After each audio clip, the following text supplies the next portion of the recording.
दोस्तों weekly market analysis video में आपका स्वागत है। इस वीडियो में स्पेशल रहने वाला है कमोडिटी ट्रेडर्स के लिए भी, क्योंकि यहाँ पे एमसीएक्स मार्केट में कुछ ब्रेकआउट देखने को मिल रहे हैं एंड वही मैं आपके साथ कवर भी करने वाला हूँ। नमस्कार दोस्तों, राधे राधे। मेरा नाम है सी आकाश एंड हम सेबी रजिस्टर्ड एसेट एनालिस्ट। चलिए स्टार्ट करते हैं। चलो सबसे पहले हम स्टार्ट करते हैं हमेशा ग्लोबल क्लूज से ही, तो एक बार ग्लोबल क्लूज को देख लेते हैं। दोस्तों ईरान और यूएस की टेंशन रेगुलर बेसिस पे चल रही है, ये सब हमको पता ही है कि ईरान यूएस की टेंशन चल रही है। लेकिन यहाँ पे एक चीज अब देखने वाली ये है कि कल भी हमें कमेंट देखने को मिले यहाँ पे ट्रम्प की तरफ से, बार बार उसने बोला कि हम ईरान को हिट कर रहे हैं, ईरान को हिट कर रहे हैं। उसके बाद भी मार्केट अब यहाँ पे कोई इम्पैक्ट नहीं कर रहा है, इम्पैक्ट कर रहा है पर इतना मेजर इम्पैक्ट हमें देखने को नहीं मिल रहा है। तो जो हमें ये रहता था कि मार्केट बहुत ज्यादा गैप डाउन खुल जाएगा, बहुत ज्यादा गैप अप खुल जाएगा, उसकी सिचुएशन यहाँ पे अब धीरे धीरे खत्म होती जा रही है। तो उसकी टेंशन अब आपको बिल्कुल भी नहीं लेनी है। अब टेंशन लेनी कब है, अब वो समझो। आपको हमेशा हम नजर बना के रखे हुए हैं क्रूड ऑयल पे और रुपी पे। अभी जो आपका क्रूड ऑयल चल रहा है वो यानी कि ब्रेंट चल रहा है 91 पर बैरल पे। 91 पर बैरल पे अभी हम ट्रेड कर रहे हैं। अगर ये दोस्तों 97 के ऊपर ट्रेड करना स्टार्ट कर देता है, 97 भी आप ना मान के चलो तो आप ये मान के चलो कि मेन जो इसका रेट है, जो अभी रेजिस्टेंस लेवल था वो था 101 और 102 का। अगर हम 101 से लेके 102 के ऊपर चले जाते हैं तो यहाँ पे रिस्की पॉइंट होगा, अदरवाइज अब हम यहाँ पे थोड़ा सा स्टेबल हो जाएंगे। उसी के साथ साथ जो दूसरी चीज हमें देखते हुए चलनी है वो है आईएनआर टू रुपी की। ये अभी हम करीबन 95.95 95.50 पे ट्रेड कर रहे हैं। अगर ये 97 के ऊपर ट्रेड करना स्टार्ट कर देता है तो ये दो चीज आपके लिए रिस्की होने वाली है। तो आपको नजर कहाँ पे बना के रखनी है, एक तो डॉलर पर रुपी अगर आपका 97 के ऊपर जाता है तो आपको थोड़ा सा नेगेटिव होना है, या आपका ब्रेंट क्रूड ऑयल जो है वो 101 102 का रेजिस्टेंस भी पार कर देता है तो हम थोड़ा सा यहाँ पे रिस्की हो जाएंगे। अदरवाइज यहाँ पे घबराने की कोई बात नहीं है। जब घबराने की बात होगी तब भी आपको बता देता हूँ, और जब स्टेबल रहना होता है तो भी हम चीजों को समझते हुए चलते हैं। थर्ड जो हमें पॉजिटिव न्यूज अभी देखने को फिलहाल मिल रही है वो है एफआईआई का फ्लो। 4 दिन से दोस्तों लगातार हमें एफआईआई की बाइंग देखने को मिली है। बाइंग ऐसा कुछ खास नहीं है कि कोई बहुत ही ज्यादा आ रही हो, 200 300 करोड़ की आ रही है, पर चाहे बाइंग ही आ रही है, ठीक है। तो एफआईआई की कंटिन्यूटी अगर यहाँ पे बाइंग में रहती है, इक्विटी मार्केट में आती रहती है, तो वो भी हमारे मार्केट के लिए थोड़ा पॉजिटिव हो सकता है। अब कुछ ऐसी चीजें जो हमें नेक्स्ट वीक के लिए देखते हुए चलनी है, अब उसकी बात कर लेते हैं। तो आरबीआई की रेपो रेट आने वाली है एंड वो आने वाली है 5 अगस्त को, ठीक है। तो वैसे तो यहाँ पे न्यूज यही निकल के आ रही है कि कोई रेट कट या कोई रेट हाइक नहीं हो सकता, लेकिन बैंकिंग इंडस्ट्री के लिए, ओवरऑल मार्केट के लिए सबसे बड़ी इंपॉर्टेंट होती है आरबीआई रेपो रेट की। इन्फ्लेशन भी हमारी हाई हो रही है तो रेपो रेट पे जरूर कुछ ना कुछ अगर इम्पैक्ट देखने को मिल जाता है तो हमारे मार्केट पे जरूर असर देखने को मिलेगा। लेकिन अभी यहाँ से कोई इतना मेजर इम्पैक्ट न्यूज आने की उम्मीद नहीं है। ओके, आगे अगर हम बात करते हुए चलते हैं मेटल्स ब्रेकआउट की, जो मैं आपके साथ बात कर रहा था कमोडिटी मार्केट में। तो दोस्तों कॉपर और जिंक दोनों ही चार्ट्स पे हमें ब्रेकआउट देखने को मिल रहा है। इस वीडियो में आगे मैं आपको डीप में भी बताने वाला हूँ, लेकिन कॉपर और जिंक दोनों में एक एक ब्रेकआउट आ रहा है। तो जो कमोडिटी ट्रेडर्स हैं उनके लिए वीडियो भी बेनिफिट हो सकती है। वीडियो का एंड तक जरूर देखना। बाकी डिफेंस ऑर्डर दोस्तों, यहाँ पे एक बात चल रही है कि करीबन 90,000 करोड़ तक के डिफेंस ऑर्डर जल्दी यहाँ पे पास हो सकते हैं। तो जैसा नहीं है कि कोई एक कंपनी को फायदा होगा। अभी कुछ टाइम हो गया, काफी टाइम हो गया कि हम डिफेंस सेक्टर की बात ही नहीं कर रहे थे, लेकिन अब मुझे लग रहा है कि फिर से डिफेंस सेक्टर फोकस में आ सकता है एंड फिर से हम डिफेंस पे भी नजर बना के रखनी स्टार्ट कर देंगे। ये ऐसा नहीं है, इस बार जो हम कवर करेंगे वो मेटल सेक्टर को कर रहे हैं, डिफेंस सेक्टर आना फोकस में होगा एंड जब ये आ जाएगा जो भी आपको बता दिया जाएगा, ठीक है। आगे हम बात कर लेते हैं अपने निफ्टी एनालिसिस। निफ्टी दोस्तों हमने अच्छे से समझ रखा था, ये हमने बात करी थी लास्ट टाइम। लास्ट टाइम हमने क्या बात करी थी कि जो आपका 23,650 का लेवल था, ये आपका 23,650 का लेवल था। यहाँ पे थे हम लास्ट वीक। अब देख सकते हो यहीं पे हमने बात करी थी कि मार्केट यहाँ से रिवर्सल ले सकता है एंड एग्जैक्टली आपको वही देखने को मिला है, मार्केट ने रिवर्सल ले लिया। उसके पीछे का हमने रीजन भी समझा था दोस्तों। मार्केट में जो डाउनवर्ड आया था वो यहाँ पे गैप फिल हो गया था। ईरान यूएस की टेंशन खत्म होनी पिछले हफ्ते स्टार्ट हुई थी एंड मैं अब भी बोल रहा हूँ कि वहां से कुछ ज्यादा आता भी है तो मार्केट में एक कोई बहुत बड़ा इंपैक्ट देखने को नहीं मिलेगा जब तक कुछ बहुत ही बड़ा ना आ जाए, कोई न्यूक्लियर की न्यूज ना आ जाए। जब तक अब कोई इतनी टेंशन चलती रहेंगी तो कोई इतना बड़ा मेजर इंपैक्ट यहाँ पे देखने को नहीं मिलेगा, ठीक है। तो यहाँ से थोड़ी बहुत गिरावट अब आपको देखने को मिल सकती है, क्योंकि अब आप ये देखो, ये जो आपकी ट्रेंड लाइन है इस एग्जैक्टली ट्रेंड लाइन पे आप ट्रेड करना स्टार्ट कर रहे हो। अब इस ट्रेंड लाइन को दोस्तों आप एज ए ब्रेकआउट भी ले सकते हो। कई लोग उसको एज ए ब्रेकआउट लेंगे कि अगर यहाँ से निकल जाता है तो हमें एक ब्रेकआउट देखने को मिल जाएगा, पर उस ब्रेकआउट को भी मैं इतना बड़ा क्यों नहीं मान रहा हूँ। अब वो भी देखो, ये दोस्तों जो आपका 23,550 से लेके 600 के बीच का जोन है, ये आपका मेजर रेजिस्टेंस जोन है, ठीक है। इसको अच्छे से नोट कर लो। आपका जो 23,550 से लेके 600 का जोन है वो मेजर रेजिस्टेंस लेवल है। तो ये ट्रेंड लाइन पैटर्न का ब्रेकआउट भी आ जाता है जो कि करीबन 23,400 का है। तो भी आप यहाँ पे थोड़ा सा ऊपर जाओगे 550 से 600 के, वहां पे फिर मार्केट रेजिस्टेंस ले लेगा। तो इस वजह से इस ब्रेकआउट को आपको ज्यादा बड़ा ब्रेकआउट देखते हुए नहीं चलना है, क्योंकि रिकवरी भी हमें एक अच्छी खासी आई है। 23,600 से लेके, सॉरी, ये जो लेवल है आपके वो 24,550 से लेके 24,600 के है। क्योंकि आप देखो ये जो रिकवरी आई है आपकी, वो रिकवरी भी आपको यहाँ से 23,600 से देखने को मिली है। तो करीबन आप 1000 पॉइंट यहाँ पे रिकवर हो जाते हो लास्ट 5-6 दिन में। इसी वजह से ये जो 24,500 से लेके 24,600 का लेवल है वो मेजर रेजिस्टेंस लेवल रहेगा। तो ये आप ट्रेंड लाइन पैटर्न का ब्रेकआउट भी देख लेते हो। तो यहाँ पे जो थोड़ा प्लेयर करना चाहते हैं 150-200 पॉइंट के लिए, वो यहाँ पे इसको बाई कर सकते हैं। लेकिन अब एक स्ट्रैटेजी आप बना लो, अगर आपको प्रॉपर एक स्ट्रैटेजी बनानी है कि जब तक आपको 24,550 पे अगर निफ्टी मिलता है तो यहाँ पे अब आप एक सेल ऑन राइज स्ट्रैटेजी बना सकते हो। ठीक है, ये स्ट्रैटेजी आपके लिए अच्छी काम कर सकती है कि 24,550 पे अगर आपको मिल जाता है तो आप सेल ऑन राइज कर सकते हो। एंड वापस आप देखोगे तो क्योंकि यहाँ पे फिर से दोबारा गैप बन गए हैं जो कि आपके 24,000 के आसपास निकल के आ रहे हैं, तो वहां पे मार्केट एक बारी टच कर सकता है। तो थोड़ा सा यहाँ पे आपको कॉशियस व्यू बना के रखना होगा। और जो अब आपकी रेंज यहाँ पे निकल के आती है वो 24,000 से लेके 24,600 तक की रेंज यहाँ पे निकल के आ जाती है। अब 24,000 के नीचे अगर क्लोज हो जाते हैं या 24,600 के ऊपर क्लोज हो जाते हैं तो ये रेंज टूटेगी। अदरवाइज आप हो सकता है अगले हफ्ते इस रेंज के बीच में यहाँ पे ट्रेड करते हुए देखो। ठीक है, एक बारी मैं फिर से आपको बता देता हूँ जो रेजिस्टेंस आपको है, वो मेरे से गलती से भूल गया था। तो 24,550 से लेके 600 का आपका रेजिस्टेंस जोन है। इसके बीच में आपको सेल ऑन राइज की स्ट्रेटेजी अब आप यहाँ पे बना के चल सकते हो। जो लोग छोटा प्ले करना चाहते हैं तो वो अगर ये 24,383 पे अभी जो ये रेजिस्टेंस लाइन मैंने बनाई है, ये लाइन आप ड्रॉ कर सकते हो। तो 24,400 के आसपास ब्रेकआउट आ जाएगा। 24,400 के आसपास ब्रेकआउट आता है तो 24,550 से 600 के बीच में हम जा सकते हैं। एंड फिर यहाँ से हम रिवर्सल ट्रेड यानी कि एक सेल ऑन राइज का भी ट्रेड बना सकते हैं। ठीक है दोस्तों, तो ये हो जाता है आपका निफ्टी का व्यू क्लियर। अब आगे बढ़ते हैं। अब मैं आपके साथ हमेशा बात करता हूँ सेक्टर फोकस की। लास्ट टाइम हमने जो लास्ट वीडियो बनाई थी उसमें बात करी थी आईटी सेक्टर की। आईटी सेक्टर आपको ऑलरेडी एक अच्छा मोमेंटम दे चुका है, अपने रेजिस्टेंस लेवल पे आ चुका है। रेजिस्टेंस से हमें थोड़ी थोड़ी गिरावट भी देखने को मिल गई है। लेकिन अब जो इस बार मेरे में फोकस में आ रहा है एंड इसको मैं थोड़ा सा डीप में कवर करने वाला हूं, तो इस बार जो सेक्टर फोकस में आ रहा है वो है मेटल सेक्टर। अब मेटल सेक्टर की बात अभी आपको दिख रहा होगा, कोई भी नहीं कर रहा होगा, लेकिन आप देखोगे कुछ दिन में मेटल सेक्टर की बात होनी स्टार्ट हो जाएगी। उसके पीछे के 2-3 ट्रिगर्स हैं, वो मैं आपको बता देता हूँ। कॉमोडिटी मार्केट में दोस्तों कॉपर में और जिंक में, इन दोनों में हमें एक बड़ा ब्रेकआउट देखने को मिल रहा है। एंड जब यहां से ये ब्रेकआउट हमें देखने को मिलेगा तो हिंदुस्तान कॉपर हो गया, हिंदुस्तान जिंक हो गया, ये शेयर आपको मेजर शेयर थोड़े से यहाँ पे भागते हुए दिखेंगे। अगर इन शेयर में हमें भागते हुए देखेंगे तो पूरा एक ओवरऑल मार्केट में जो मेटल सेक्टर है उसमें आपको मोमेंटम देखने को मिल जाएगा। जो निफ्टी का मेटल इंडेक्स है, अभी मैं आपको सब कुछ दिखाऊंगा, पहले आपको बता रहा हूँ। जो निफ्टी का मेटल इंडेक्स है उसमें भी हमें टेक्निकली एक ब्रेकआउट एंड रीटेस्ट देखने को मिल गया है। अच्छा खासा ब्रेकआउट आया था, वहां से रीटेस्ट हुआ एंड फिर से वहां से रिकवरी आनी स्टार्ट हो रही है। तो वो भी एक हमें कंफर्मेशन दे रहा है। जो लोग कमोडिटी ट्रेड करते हैं उनके लिए जिंक और कॉपर अगर वो ट्रेड में करना चाहते हैं तो वो अपनी जिंक और कॉपर अपनी वॉच लिस्ट में ऐड कर सकते हैं।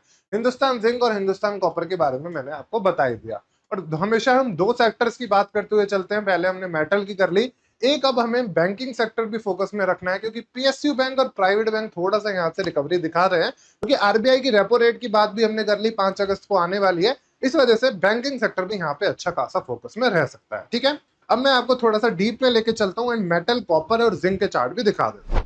चलिए दोस्तों, ये है अब आपके सामने मेटल इंडेक्स के चार्ट। यहाँ पे आप देखोगे कि मेटल इंडेक्स में एक टॉप बना हुआ था एंड एग्जैक्टली वहां से हमें गिरावट देखने को मिल गई। फिर से मार्केट उस टॉप पे गया, यहाँ पे अपना नहीं कवर कर पाया एंड फिर से आपको रिकवरी यहाँ पे जो है डाउन साइड देखने को मिल गई। थर्ड टाइम यहाँ पे टॉप बनाया एंड इसके बाद यहाँ पे रिकवरी आ गई एंड एक मुझे गैप भी बनता हुआ दिख गया। यहाँ पे गैप भी बन गया। उसके बाद देखो क्लियरली क्या हुआ, अच्छी खासी एक वन साइड रैली आई है। अब यहाँ पे अपना ओपन एंड हाई बना के यानी कि एक बहुत ही बड़ा मेजर रेजिस्टेंस बना के फिर से हम वापस आ जाते हैं उसी लेवल पे। तो दोस्तों ये तो होता है, अगर आप सीखना चाहते हो तो ये तो क्लियरली हो गया आपका ब्रेकआउट। ठीक है, अब ब्रेकआउट एंड रीटेस्ट स्ट्रेटेजी भी आपके साथ यहाँ पे क्लियर हो जाएगी। अब ये तो हो गया ब्रेकआउट, और अब आप ये देखो कि जो ये रीटेस्ट लेवल था, यानी कि फिर से जब हम वहां पे आते हैं उस पर कितनी बार आप 2 3 4 4 बार आप उस लेवल पे आ गए, लेकिन उस लेवल से नीचे नहीं जा पाए, यानी कि मेजर सपोर्ट लेवल बना पड़ा था। अब जो लोग गैप की तरफ देखते हैं वो गैप फिल भी यहाँ पे हो गया। ये टेक्निकल लेवल में हमेशा आपको बोलता हूं, अगर आप ये सोचते हो कि कोई आप कोर्स से सीख लो, वो कोर्स से ऐसा नहीं सीखा जाता। जो आप ये लाइव में देख रहे हो, जो ये वीडियोस में आप देख रहे हो कि कैसे होता है, वो चीज आपको ज्यादा सिखा पाएगी। ठीक है, तो ये चीज मैंने आपको बता दी। ये यहाँ पे हमें गैप फिल भी हो गया, ये ब्रेकआउट हो गया एंड ब्रेकआउट एंड रिटेस्ट हो गया, एंड अब यहाँ से देखो रिकवरी आनी भी स्टार्ट हो रही है। लेकिन हमेशा हम बात करते हैं कि हमें ट्रेंड देखना होता है। अब ट्रेंड देखोगे तो ट्रेंड अभी थोड़ा सा यहाँ पे आपको डाउन साइड ही देखने को मिल रहा होगा, क्योंकि रिसेंटली अभी तो आप ट्रेड कर रहे हो 50 डे एसएमए के नीचे। इसी वजह से थोड़ा सा हम यहाँ पे पहले प्रिडिक्ट करते हुए चल रहे हैं, क्योंकि कॉपर में, हमारे जिंक में ऑलरेडी ब्रेकआउट देखने को मिल रहा है। इसी वजह से मुझे लग रहा है कि ये 50 डे एसएमए के ऊपर जल्दी जा सकता है। तो इसका 50 डे एसएमए करीबन 12,833 का, यानी कि 12,833 का, और आप 12,719 पे क्लोज हुआ। तो बहुत ज्यादा दूर नहीं हो, थोड़ा सा भी यहाँ से रिकवरी आती है तो आप 50 डे एसएमए भी आपका अपसाइड यहाँ पे देखना स्टार्ट हो जाएगा। ठीक है, तो इसी वजह से एग्जैक्टली ब्रेकआउट एंड रिटेस्ट हो गया, गैप फिल हो गया, सारी टेक्निकल लेवल्स क्लियर हो गए। इसी वजह से यहाँ पे मुझे मेटल सेक्टर अच्छा होता हुआ दिखता है।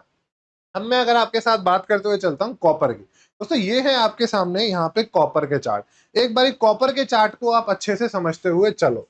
दोस्तों ये मैंने वैसे लिखवा, यहाँ पे आपको जो ये दिख रहा होगा ग्रीन रेड वाला, इसको बोलते हैं फिबोनाची लेवल। यहाँ पे मैंने फिबोनाची लेवल्स भी लगा रखे हैं, एंड उसी के साथ साथ एक ट्रेंड लाइन पैटर्न का ब्रेकआउट भी आपके लिए लगा रखा है। आप देखोगे यहाँ से स्टॉक में एक बार ब्रेकआउट आया था, एंड फिर से ये जो डाउन साइड आया, डाउन साइड ये जो 0.50 से लेके 0.618 तक के लेवल होते हैं, ये ज्यादा मैं यहाँ पे नहीं समझा पाऊंगा क्योंकि वीडियो बहुत बड़ी हो जाएगी। तो ये हमारे गोल्डन फिबोनाची लेवल होते हैं, और गोल्डन फिबोनाची यानी कि काफी अच्छी बाइंग जोन होती है। काफी अच्छा यहाँ से अपसाइड जाने के बाद रिट्रेस हुआ, रिट्रेस होने के बाद फिर से रिकवरी आनी स्टार्ट हो गई। यहाँ से हमें एक अच्छी रैली भी देखने को मिल रही है, एंड ये रैली कंटिन्यू होती है तो ये हमारा जो ब्रेकआउट है 1340 के आसपास जो निकल के आ रहा है, वो ब्रेकआउट यहाँ पे हमें दिखता हुआ मिल जाएगा। एंड उसके बाद हम जो ये लेवल है आपका करीबन 1405 का, 1405 तक आप कॉपर को जाते हुए देख सकते हो। तो जो लोग कॉपर में ट्रेड करते हैं वो इसको अच्छे से देखते हुए चल सकते हैं। अगर कॉपर में हमें तेजी देखने को मिलेगी तो जो स्टॉक है हिंदुस्तान कॉपर, उसको हमें बेनिफिट होता हुआ दिखता है। तो हिंदुस्तान कॉपर आपके लिए स्टॉक हो गया, जो लोग एनएससी इक्विटी मार्केट में ट्रेड करते हैं, एंड एक उसी के साथ साथ जो एमसीएक्स मार्केट में ट्रेड करते हैं वो कॉपर को देखते हुए चल सकते हैं। अब मैं आपके साथ बात करते हुए चलता हूं जिंक की। दोस्तों जिंक भी आप देखोगे तो अपने ऑल टाइम हाई पे यहाँ पे ट्रेड कर रही है। इसी वजह से हिंदुस्तान जिंक भी आपको अच्छा हुआ देता हुआ मिल रहा होगा। अब हिंदुस्तान जिंक एक तो बढ़ता है जिंक की वजह से, दूसरा बढ़ता है दोस्तों सिल्वर की वजह से। सिल्वर की वजह से भी हमें यहाँ बहुत मोमेंटम में देखने को मिलता है। अभी सिल्वर की बात मैं इस वजह से आपके साथ नहीं कर रहा हूँ क्योंकि वो एक रेंज में फंसी पड़ी है, इसी वजह से आपको सिल्वर की कोई वीडियो अभी नहीं देखने को मिल रही है। अब सिल्वर देखोगे तो 58 टू $60 पर आउंस पे यहाँ पे ट्रेड कर रहा होता है।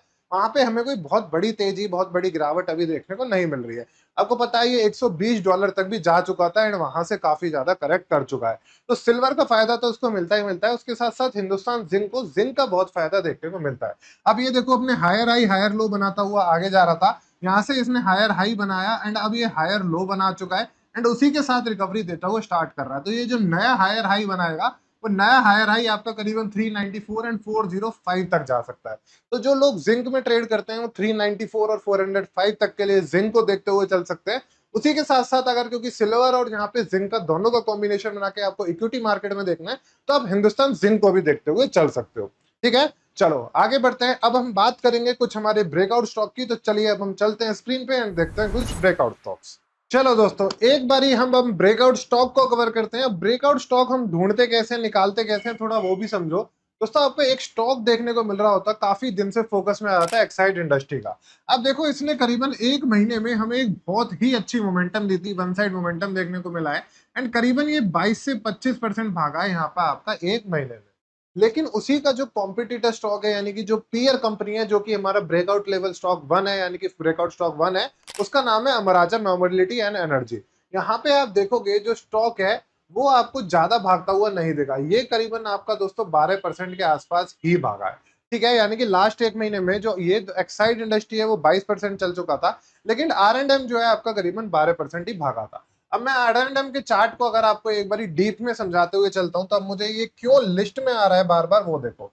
दोस्तों आप एक चीज ये समझो, जो आपका पूरा का पूरा ऑटो स्टॉक्स है, यानी कि आप देखोगे आपका M&M आपको भागता हुआ दिख रहा है, आपको आपका हीरो मोटोकॉर्प भागता हुआ दिख रहा है, यानी कि टू व्हीलर और फोर व्हीलर दोनों ही ऑटो स्टॉक्स में हमें एक मोमेंटम देखने को मिल रहा है, लेकिन ऑटो एंसिलरी कंपनी लाइक जो कंपनी बैटरी बनाती है उसमें इतना बड़ा मोमेंटम और इतना वॉल्यूम अभी हमें देखने को नहीं मिल रहा है, लेकिन वहां पे तैयारी हो रही है।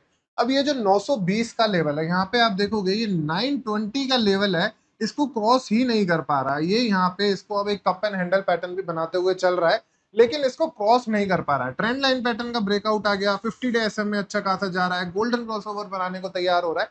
तो जितने भी टेक्निकल चीजें हैं यहाँ पे क्लियर हो रही है, लेकिन जो 920 का रेजिस्टेंस लेवल है वो उसके लिए बिल्कुल पहाड़ की तरह यहाँ पे ट्रेड कर रहा है, रिएक्ट कर रहा है, एंड उस 920 को ये क्रॉस नहीं कर पा रहा है। तो अब आपको 920 पे एक अलर्ट सेट कर लेना है, एंड ये 920 पे जैसे ही यहाँ पे जाता है और वॉल्यूम थोड़ा बढ़ना स्टार्ट हो जाता है, तो ये स्टॉक आपके लिए काफी अच्छा हो सकता है। इसी के साथ साथ इसकी अर्निंग भी आने वाली है, एंड अर्निंग भी इसकी अच्छी एक्सपेक्टेड है। तो 920 का लेवल ये जल्दी आपको क्रॉस करता हुआ दिख सकता है, एंड उसके बाद एक अच्छी आपको मोमेंटम भी देखने को मिल सकती है।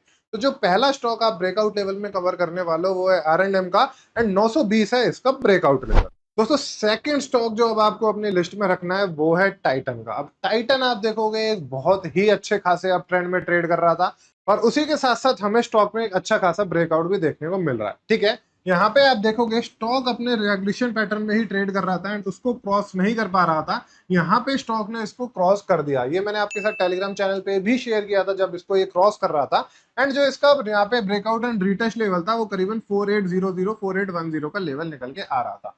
उसी को फिर से स्टॉक ने यहाँ पे रीटेस्ट करा, अपने 52 वीक हाई को क्रॉस करते करते स्टॉक आगे बढ़ रहा है। अब इसको वीकली चार्ट्स में भी देखते हुए चलोगे तो अपने ऑल टाइम हाई पे यहाँ पे ट्रेड कर रहा है, एंड जो इस बार की क्लोजिंग आई है वो क्लोजिंग भी दोस्तों काफी अच्छी आते हुए दिख रही है।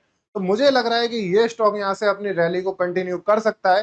तो जो सेकंड स्टॉक है जिसको आपको अपनी नजर में बना के रखना है उसका नाम है टाइटन का। थर्ड स्टॉक जो दोस्तों मैंने आपके साथ कवर किया है वो है गेल का। गेल में आप देखो सबसे पहले जब ये बुलिश एंगल्फिंग पैटर्न बना था हमने तब इसकी बात करी थी, यानी कि मार्केट में जो गिरावट आ रही होती है तब हमें एक बुलिश एंगल्फिंग पैटर्न देखने को मिलता है, तो मार्केट में वहां से उसमें स्टॉक में रिकवरी देखने को मिलती है। वो चीज हमें देखने को ऑलरेडी मिल गई। उसी के साथ साथ गोल्डन क्रॉसओवर ऑलरेडी स्टॉक में बना हुआ है, तो यानी कि एक शॉर्ट टर्म के लिए स्टॉक पॉजिटिव मोड में चल ही रहा है। अब बाकी इसमें आप देखते हुए चलोगे तो जो इसके रेजिस्टेंस लेवल थे, जो मेजर टॉप लेवल बने चुके थे, उसको इसने क्रॉस किया है, एंड क्रॉस भी किया है विद वॉल्यूम के साथ। विद वॉल्यूम्स क्यों क्रॉस किया है? क्योंकि स्टॉक के रिजल्ट आए थे, एंड रिजल्ट हमें यहाँ पे बहुत अच्छे देखने को मिले थे। इसमें जो तेजी है अभी वो थोड़ी बहुत ही तेजी देखने को मिली है, ऐसा नहीं है कि बहुत बड़ी तेजी देखने को मिल गई है, क्योंकि आप वीकली चार्ट्स पे भी देखते हुए चलोगे तो आपको एक बहुत ही अच्छा यहाँ पे लेवल देखने को मिल रहा है कि बहुत अच्छा ब्रेकआउट आ गया है। तो ये स्टॉक अब अपने 52 वीक हाई की तरफ भी बढ़ सकता है, जो कि करीबन आपके 225 तक के लेवल निकल के आ रहे हैं। तो इसको थोड़ा सा आप शॉर्ट टर्म के लिए अपनी लिस्ट में बना के रख सकते हो। करीबन 180 के लेवल पे अभी आप ट्रेड कर रहे हो, तो थोड़ा सा यहाँ पे जो आपका थर्ड स्टॉक है गेल, इसको शॉर्ट टर्म के लिए भी अपनी नजर में बना के रख सकते हो। ठीक है, अब हम बढ़ते हैं अपने फेवरेट स्टॉक फोर्थ स्टॉक की तरफ, जिसका नाम है डिक्सन टेक्नोलॉजीज। चलिए दोस्तों अब बात करते हैं अगर डिक्सन टेक्नोलॉजीज की, तो डिक्सन टेक्नोलॉजीज की बात हम आपके टाइम से बहुत टाइम से कर रहे हैं। तो जो मेरा इसका लेवल था 14,600 का, जो कि मैंने आपको दिया हुआ था, वो 14,600 यहाँ पे हो चुका है अचीव। उस हुआ क्या, 14,600 का लेवल एग्जैक्टली जो ये लेवल था जहाँ पे रेजिस्टेंस स्टॉक लेने वाला था, वहां से स्टॉक ने रेजिस्टेंस लिया और कल हमें एक गिरावट भी दिखा दी। उसी के साथ साथ अब गोल्डन क्रॉसओवर जो हम बात कर रहे थे बनने वाला है बनने वाला है बनने वाला है, वो गोल्डन क्रॉसओवर आपको यहाँ पे बनते हुए देखने को मिल चुका है। तो अब जो हम इसकी बात कर रहे थे हमेशा से आपके साथ, आपको स्विंग ट्रेडिंग के लिए जो 14,600 का टारगेट दिया हुआ था, अब आपको वो टारगेट अब लॉन्ग टर्म के लिए कन्वर्ट कर लेना है। ये दोस्तों करीबन 240 के पीई पर कभी ट्रेड कर रहा था और अब सिर्फ 45 के पीई पर ट्रेड कर रहा है, तो यानी कि स्टॉक काफी अंडर वैल्यूड है। अब लॉन्ग टर्म में पहले मैंने इसका जो डबल बेसिंग पैटर्न का टारगेट निकाला हुआ है वो है 16,000 का, तो जो छोटा टारगेट वो है 16,000 का, और जो अब लंबा टारगेट है वो है इसका 18,000 का। तो अब आप इसको 18,000 तक के टारगेट के लिए यहाँ पे एक साल तक के लिए अपनी पोजीशन में बना के देख सकते हो। ठीक है दोस्तों, तो आई होप आपको ये पूरा एनालिसिस क्लियर हो गया होगा। अगर वीडियो पसंद आई है तो वीडियो को लाइक जरूर करना। 10,000 सब्सक्राइबर हमें अगस्त मंथ में टच करने हैं, तो आई रिक्वेस्ट कि आप सब्सक्राइब भी करते हुए चलो चैनल को, और कमेंट में हमेशा की तरह लिखना है राधे राधे।